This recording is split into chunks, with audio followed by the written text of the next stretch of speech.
ಇನ್ನೊಂದು ಏನಿದು ಸರ್ಪ್ರೈಸ್, ಅದೆಷ್ಟು ನೀವು ನೋಡುವ ಎಷ್ಟು ಖುಷಿ ಆಗ್ತೀರಂದ್ರೆ.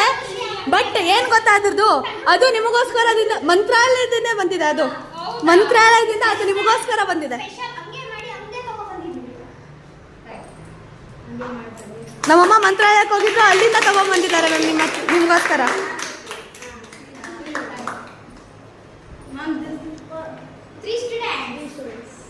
ನಾನು ವರ್ಣ, ಸುಕೃತಿ.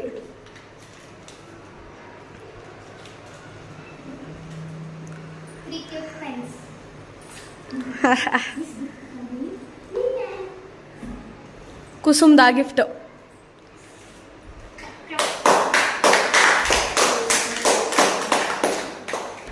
ಅದು ದಿಶಿತಾದು. ಈ ಗಿಫ್ಟ್ನ ನೀವು ಸ್ವಲ್ಪ ನಿಧಾನವಾಗಿ ಪ್ರೀತಿಯಿಂದ ತೆಗಿಬೇಕು. ತೆಗೀರಿ ಪ್ರೀತಿಯಿಂದ ಮ್ಯಾಮ್, ಪ್ರೀತಿ ವಾತ್ಸಲ್ಯದಿಂದ ತೆಗೀರಿ. ಇದು ನಿಮಗೋಸ್ಕರ ಮಂತ್ರಾಲಯದಿಂದ ಬಂದಿರೋದು.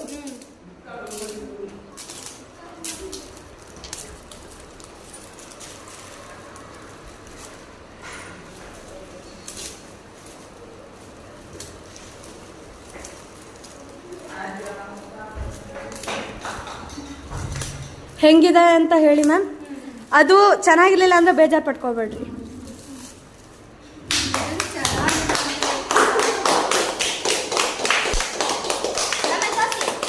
ನಿಮಗೋಸ್ಕರ ಮಂತ್ರಾಲಯದಿಂದ ಬಂದಿದ್ದ ಏಕೈಕ ಗಿಫ್ಟ್ ಇದು.